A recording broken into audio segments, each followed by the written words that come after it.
cells. Stem cells have three properties: totipotent, undifferentiation and differentiation. Now we understand what are these terms. Stem cells.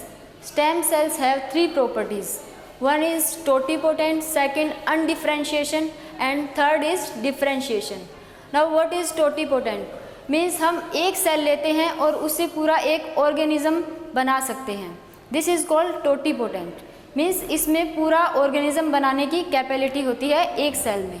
अगर हम एक cell को implant करें, uterus से निकाल कर किसी इन विट्रो कंडीशन में भी अगर इम्प्लांट करें तो पूरा एक ऑर्गेनिज्म हम टोटिपोटेंट सेल से बना सकते हैं. Second is undifferentiation. Undifferentiation means जब सेल्स में इक्वल डिवीज़न होता है तो वो सेल अपने जैसी सेल्स ही वापस बनाती है. This is called self renewal. Okay, then differentiation. Differentiation means जब सेल्स के अंदर अनइक्वल डिवीज़न होते हैं तो वो डिफरेंट लीनिएज में चले जाते हैं. मीन्स एक सेल से डिफरेंट टाइप की सेल्स हम बना सकते हैं. For example, if we take 100 cells, these are undifferentiated. ये सेल्फ रिन्यूअल करते हैं, इन्हें इक्वल डिवीज़न होता है तो सेल्फ रिन्यूअल हो जाता है इन सेल्स में. तो सेल्फ रिन्यूअल होने के बाद जैसे 100 सेल से 200 सेल्स बन गई, इनमें से 100 सेल्स का तो वापस से सेल्फ रिन्यूअल हो गया. देन जो बची हुई 100 सेल्स हैं उनमें से ये डिफरेंट लीनिएज में जाती हैं. जैसे 50 सेल्स जो है लिम्फोइड ब्रांच बनाएंगी और जो 50 सेल्स हैं वो माइलोइड ब्रांच बनाएंगी. ये सेल्स प्रोजिनेटर सेल्स कहलाती हैं जो कि आगे जाकर डिफरेंट टाइप की सेल्स को बना सकती हैं.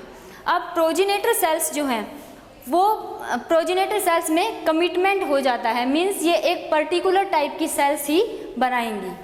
और प्रोजिनेटर सेल्स प्लूरीपोटेंट होती हैं. प्लूरीपोटेंट मीन्स ये एक पूरा ऑर्गेनिज्म नहीं बनाकर एक पर्टिकुलर टाइप का सेल्स बना सकती हैं. मीन्स ये सभी टाइप की सेल्स तो बना सकती हैं प्लूरीपोटेंट, बट पूरा ऑर्गेनिज्म नहीं बना सकती. ओके, देन अब जब जो 50 सेल्स लिम्फोइड ब्रांच में गई थी और जो 50 सेल्स माइलोइड ब्रांच में गई थी, ये सभी प्रोजिनेटर सेल्स हैं. प्रोजिनेटर सेल्स आगे जाकर और डिफरेंट टाइप की सेल्स में डिवाइड होती हैं. जैसे ये लिम्फोइड ब्रांच की सेल्स हैं, ये सेल्फ रिन्यूअल भी कर सकती हैं. सेल्फ रिन्यूअल करके ये अपनी नंबर में इंक्रीज़ करती हैं. 50 सेल लिम्फोइड ब्रांच की आगे चलकर B cells, T cell, natural killer cells, इन सेल्स में आगे जाकर कन्वर्ट होती हैं.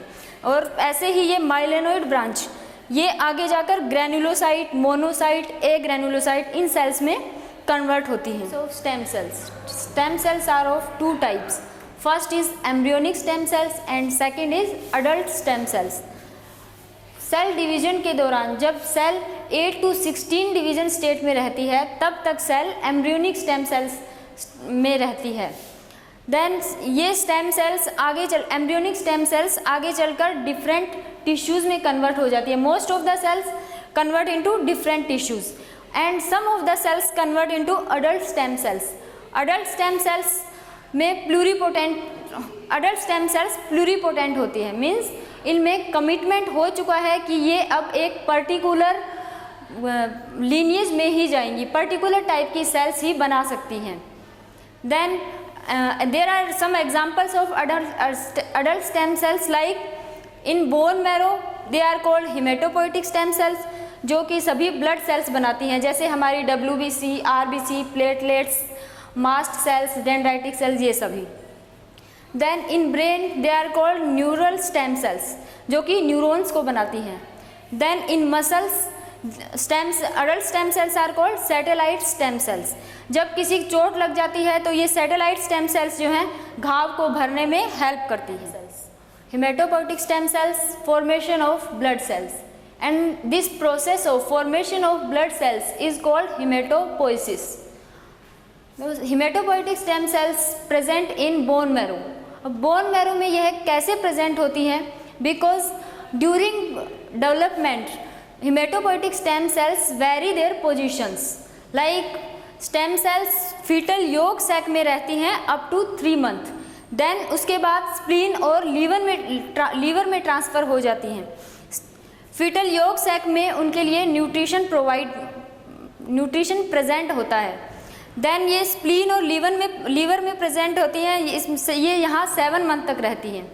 उसके बाद ये बोन मैरो में ट्रांसफ़र हो जाती हैं एंड पूरी एज तक, लास्ट तक ये बोन मैरो में रहती हैं। प्लूरीपोटेंट सेल्स आर दो cells which have committed, means वो एक पर्टिकुलर सेल में ही कन्वर्ट हो सकती हैं। Now in pluripotent stem cells को हम इंड्यूस करके, मीन्स ज़बरदस्ती उसको वापस अनडिफ्रेंशिएटेड स्टेज में ला सकते हैं। देन वो सेल्स बिहेव करेंगी एज स्टेम सेल्स। अब इंड्यूस कैसे किया जाता है प्लूरीपोटेंट स्टेम सेल्स को? डिफ्रेंशिएटेड सेल्स हैं प्लूरीपोटेंट, इनमें एक जीन है जो कि आगे जाकर प्रोटीन बनाता है। That protein is called transcription factor, that is OCT2। This is act as activator. यह डिफ्रेंशिएटेड सेल्स को अनडिफ्रेंशिएट कर देता है। Then this undifferentiate cell behave as stem cells. और as we know stem cells are totipotent, means वह पूरे organism को बना सकते हैं।